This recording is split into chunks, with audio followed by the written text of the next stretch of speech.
Well, hello, everybody, and welcome back once again to the fastest half hour on Rogers Community 10. It's Pit Stop. That's right, we are back, and we've got a great show for you because, well, this past weekend was the Canadian Grand Prix, and that was real good news for us. And why?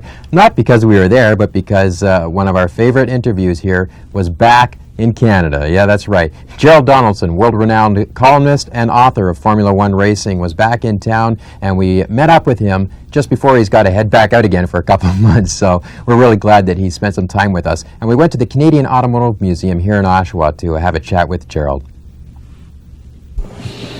Oshawa is known as an automotive town, as we all know, and that's why we're here at the Canadian Automotive Museum to talk to Gerald Donaldson about Formula One racing and cars, of course. And your first trip here to the Automotive Museum, and you've had a quick tour around.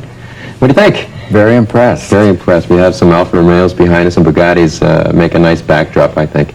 Yes, it's good to be in a racing environment, I think. Absolutely. As far as racing is concerned, then, let's get right to that. When we talked at the end of last season, we were talking about the silly season. It was over with all the driver changes. How do you see their performances now? Amongst the top drivers, only Damon Hill stayed at Williams and Mika Hakkinen at McLaren. It was grand change all around for the rest of them. I don't think there have been any real surprises. In fact, Hakkinen has made a brilliant comeback from his terrible accident last season. And Hill, having another year's experience and as well as the benefit of the best car this season, which is the Williams Renault, is commanding the championship lead so far. I suppose you could say that the Benetton team is a bit of a disappointment, but that perhaps is not surprising either, because they had the benefit last year of Michael Schumacher, whom everyone agrees is the best driver of all. But John Alesi and Gerhard Berger, who came over from Ferrari, have not done so well. The team has suffered some reliability problems, but the drivers have also made mistakes. And one suspects that Schumacher's role was vitally important to Benetton, and now that they have to focus on two drivers as opposed to one, they may be suffering from having divided attentions. But they're still a top competitor and one of the top teams. As far as the results of the season, we've had some interesting races. One in the rain that was quite disastrous for Hill, and another one that was quite tremendous for Penny's. What a result! Yes, that was the Monaco Grand Prix where Olivier Penny's came through. Only 3 cars actually finished that race, but it wasn't a fluke that he won it. He had been extremely competitive all weekend, and on the Monaco circuit, when it was wet, it equalized and neutralized mechanical deficiencies, shall we say, and he took full advantage of it. The other extremely wet race, of course, was in Barcelona, where Michael Schumacher put on a brilliant display in the Ferrari, and again, he benefited from having a wet track which masked the Ferrari's problems. Mm-hmm. And I think most people now realize that drive was one of the greatest wet weather drives in Formula One history. It was tremendous. What about, we'll talk about Ferrari then and Schumacher, the new nose that was going to bring them to Williams' level. We didn't get to see it with Michael at Montreal. No, that was a pity. It was a huge disappointment for everyone because the Ferraris are the most popular cars at every circuit, except perhaps in Montreal it would be Jacques Villeneuve in his Williams Renault. But any race without a Ferrari is just not a proper Formula One race, and unfortunately neither Ferrari were a factor in Montreal. I'm not sure how much difference the nose would have meant, but we're always guaranteed that no matter what the Ferrari is capable of, Michael Schumacher will get more out of it than the car is capable of. He's just that much better. Right. When we talk about car changes, the nose on the Ferrari, let's go back to the start of the season and the controversy over the roll bar hoop and the heights. Some crazy stuff and engineers interpreting rules there. Yes, that was a bit of a flash in the pan, all that fuss and furor. Some designers were accused of cheating and taking the rules off in the wrong direction and not performing according to the spirit of the rules. But as soon as they went racing, that was all forgotten. And in fact, in the first race of the season, before the first corner, We had a huge accident when the safety features were tested by Martin Brundle, who flew through the air and had an enormous accident and was completely unscathed and hopped into his spare car and restarted. Right. And all the drivers I know, after witnessing that, were thankful for the rule changes and felt more comfortable from a safety point of view. And whether or not there was cheating or not, who knows? I mean, it's probably just pushing the envelope, as designers and engineers like to do. Montreal, of course, there was so much hype about Jacques, but I want to leave that alone and talk more about the event in itself. And Jacques had the second place finish, but is Damon Hill out of reach now? So I know that Jacques doesn't think so. He has considerable lead. Damon, he's won 5 of the 8 races as of the halfway point of the season. He's much more mature this year and has settled down. Mind you, the fact that there's no really close opposition with Michael Schumacher further behind has helped Damon's racing mentality, I'm sure, because he has shown signs in the past of crumbling under pressure. But he's, I know, also very respectful of Jacques Villeneuve, who's on a steep learning curve, but it's unlikely that any driver could have done much better, even a veteran, in the Williams or Renault. Jacques is learning most of the circuits. He doesn't know the car yet he has managed to be competitive with Damon at every circuit and beat him. Mm-hmm. In fact, he should have beaten him in the first race of the year in Australia, but had to slow because of a mechanical problem. So he is making himself look good, Jacques, and the Williams team for hiring him. Mentioning the first race, a lot of people back home here were saying that was all political, that they backed him off. No, that is not true. It might be an understandable reaction from fiercely partisan Villeneuve fans, but... We're here? as Jacques said at the time, he heard the news, the bad news, over his radio intercom from his engineer, Jacques Clear, that the telemetry was showing a major oil problem, loss of oil. And he was told to slow down. Within each Formula One team, the fiercest competition comes from the other car. Mm-hmm. The teammates are fighting. And when Jacques heard his engineer say, slow down, he slowed down because he wanted to finish the race. He knew it wasn't team orders to let Damon win. That's not the way it works. Good. At Montreal, Uncle Jacques sure made some statements about his nephew. Yes, Uncle Jacques Villeneuve, for whom his nephew is named, was antagonistic towards Jacques, but most of it was a manufactured family feud by the media who were bored with the way things were going. I think he feels left out, perhaps. Jealous would be the wrong word. I've talked to him about it. He's very proud of his nephew's achievements.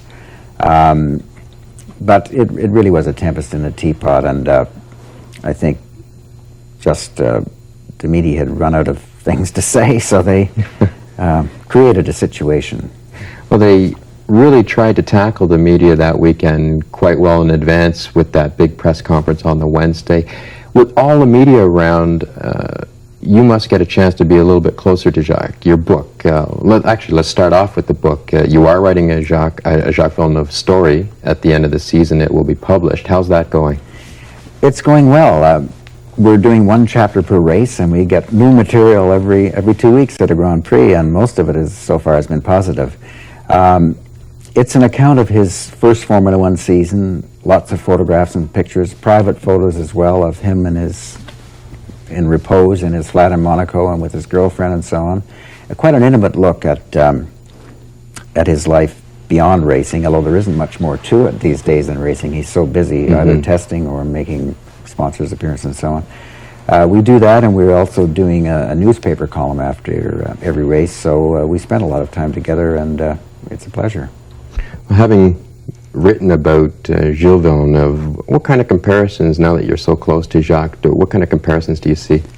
Well, one of the first things Jacques told me when I met him was that he hadn't read my book about his father. He's read 2 chapters of it and then stopped. And I understand fully why, because he wants to be his own man. He wants to emerge from the shadow, and that shadow is created mostly by the media and fans of the sport, and particularly fans of Gilles Villeneuve. So there are similarities in the characters. Physically, Jacques is short in stature, muscular like his father, very intelligent, a thirst for knowledge, and as a personality, very candid.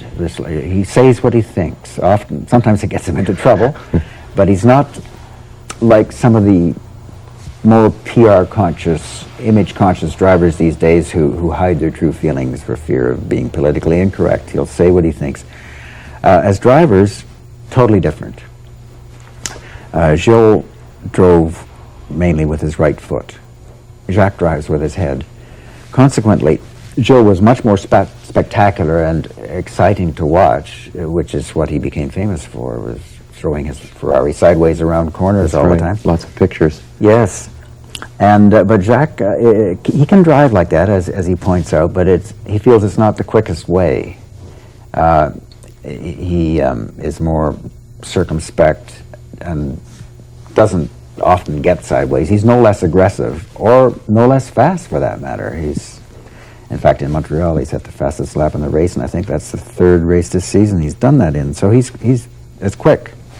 Well, I think that's as far as we'll go with the comparison, because we talked about that before, and I feel sorry that media have to harp on the relationship with his father. Let's talk about Jacques Villeneuve, and oh yeah, his father, with no disrespect, is a very accomplished Formula One driver in his day.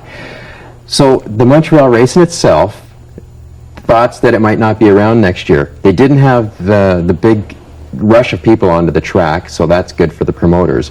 But how does it look next year for Canadians in a Grand Prix? I think it looks wonderfully well. The race itself, 101,028 people, I think, was the final tally, which is a record for a single-day sporting event in Canada. Mm-hmm. Over the weekend, 228,000 people, visitors to Montreal, who, according to the Montreal Tourist Bureau, brought in $50 million to the local economy.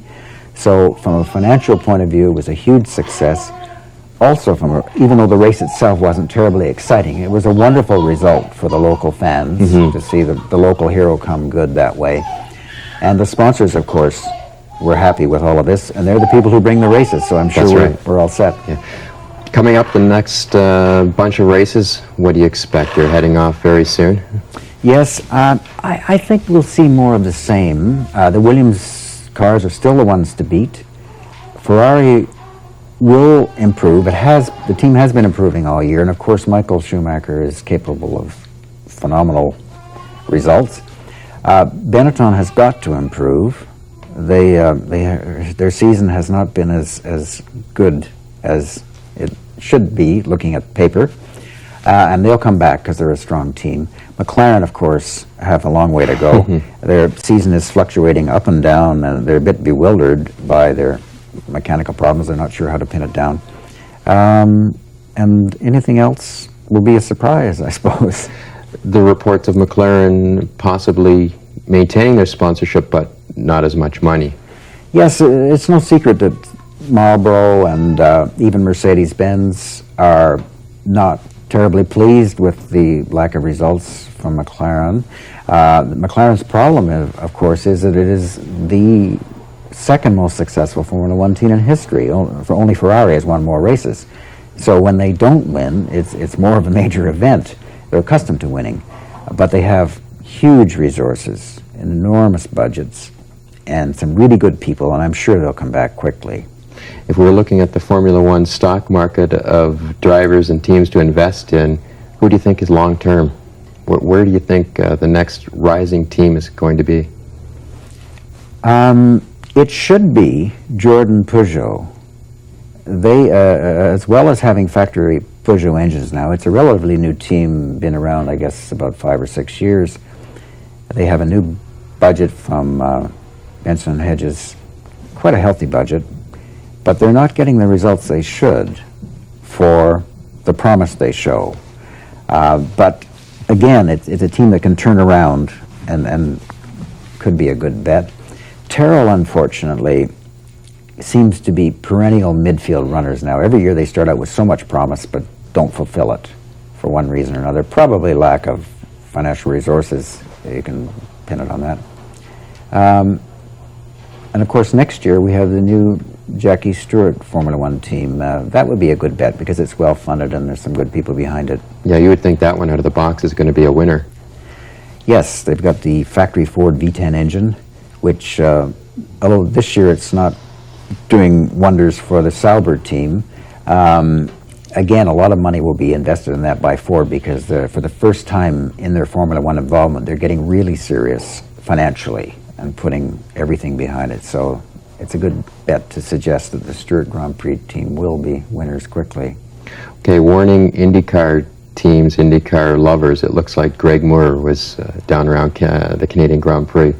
Yes, he was a much sought-after guest in the more motorhomes and paddock hospitality areas of the more prominent teams.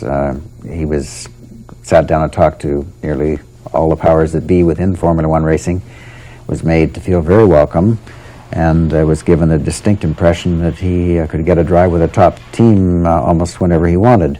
But I think he plans to stay in IndyCar for a while to get more experience. Would a trip like that just be a head game? Well, a bit of that was going on, no doubt, but it was about a year ago now, a little bit more than a year ago, when the same thing happened with Jacques Villeneuve, and look where he is now. Mm-hmm. It's interesting to note that as well, because we'll wait and see Greg and his father say they don't move on until they win a championship in another series. And of course, Jacques was Rookie of the Year, then the champion, and then he moved on. Mm-hmm. What about the fact that he is doing so well and he's opened up the eye, as IndyCar has been opened up to the eye of Canadian drivers? Do you think Formula One is going to see more, and the Stepping Stone Series? Yes, I think he is really paving the way, Jacques is, with his brilliant performance. I think brilliant is not an inappropriate word to use. He is unquestionably making it easier for other drivers to follow him from this side of the Atlantic. And in the process, he's changed some of the thinking of the Formula One snobs who always thought that IndyCar was a terribly inferior series, glorified club racing, as they have called it. But Jacques has shown that an IndyCar graduate is perfectly capable of taking the Formula One world by storm. It's either that the series is that good, or perhaps it's Jacques himself. It'd be interesting to see him up against Schumacher as he was when he won the race, but on a more consistent level. And I think that's Damon Hill's problem too, is Damon's quite fine when he's out front and nice and comfortable, but he seems to be razzled quite easily by Schumacher, and that was something else we talked about, that I think he figures that his teammate is a rookie and I can handle him. Mm-hmm. Yes, that's quite right, but I know he has a lot of respect for him. It was a big eye-opener for Hill in in Melbourne, the first race of the year, to be out-qualified by this raw rookie, and then to be dominated for 53 of the 58 laps by this young teammate. So if Hill didn't have respect for him before then, he certainly did after that.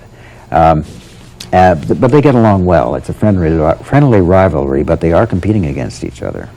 One book right now that you that you have on the go with Jacques and all your articles. Anything else in the works with yourself? Yes, I'm embarking on a book about the McLaren team. It'll be a 1997 book, but beginning the research right away, and that's an interesting project. It would help if they started winning again, but what I'm trying to do is do a biography of a racing team to capture its character and spirit, as you would with a driver or a person. So it's a big challenge, and looking forward to it. Well, is this a different writing style, this type of a book versus the biographies? I don't know yet. I'm still in the process of doing it. So far, I'm treating it, I'm approaching it as I would doing a biography of Villeneuve or James Hunt as I did.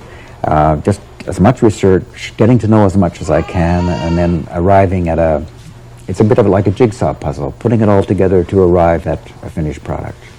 Okay, we're not going to get a chance to talk to you for a couple of months. You'll be off doing all of your reporting and book writing with Jacques. So leave us with something that's going to carry us through the next 2 months.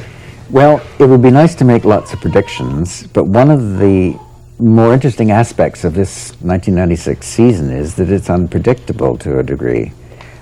We've seen a lot of unusual things happen so far in 8 races, and I hope we see them for another 8. It makes it much more exciting. Right. We look forward to hearing what you have to say about all these races when you get back to Canada. Again, a pleasure to talk to you, Gerald. Thanks very much and for coming here to the Automotive Museum. Thank you, Glenn.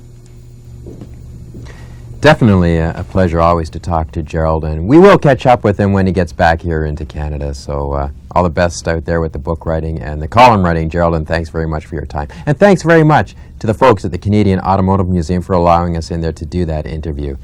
Last weekend was a busy weekend, and we've got another one coming up, but a little bit more about that in a moment. As far as last weekend, well, we didn't make it to Montreal, but we had the next best thing. We were at the BEMC's 46th annual Spring Trophy races, in which they had a 100-inch big screen TV, and we watched the race on that. It was quite exciting to do so at most part. Good job, BEMC, in doing so.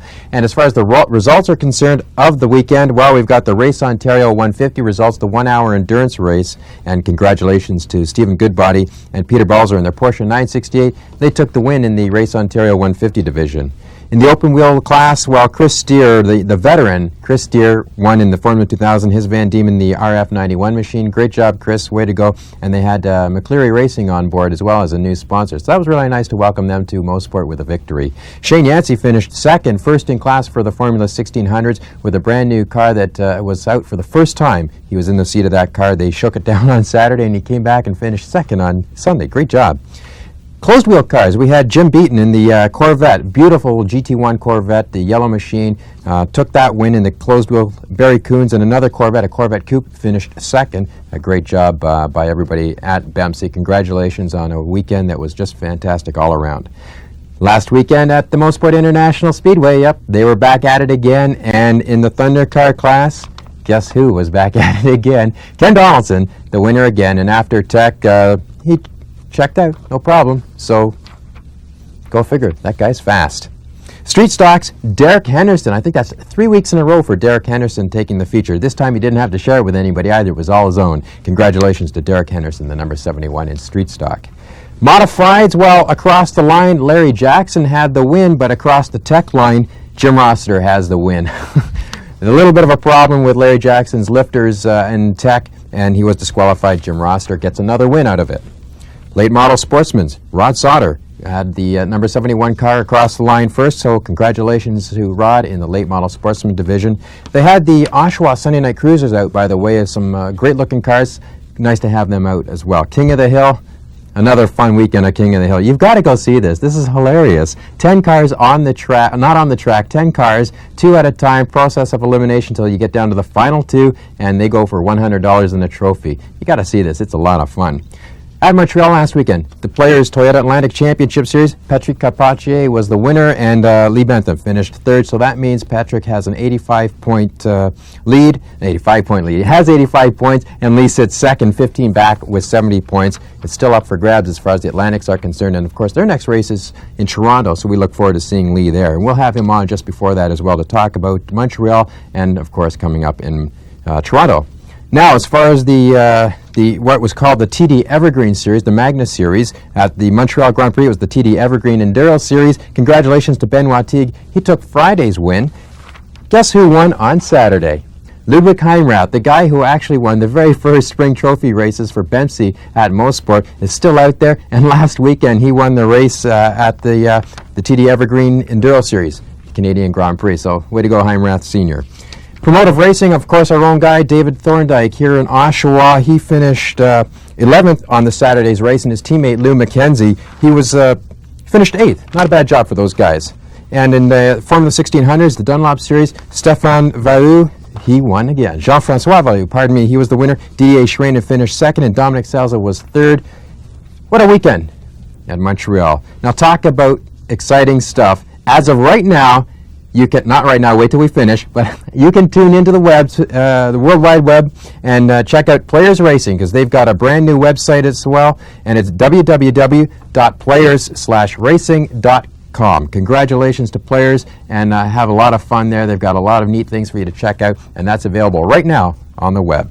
This weekend, the 24 Hours. All right, it's about time. The Zodiac 24 Hours of Motorsport, presented by the Fan 590 and the Performance Racing News Group. Race starts at 1 o'clock on Saturday. Be there as well. There's racing at the Oval. That's it for this week on Pit Stop. Thanks very much for tuning in. Have yourself a safe week, and we'll see you back here on, you know what it is, the fastest half hour on Rogers Community 10. Take care.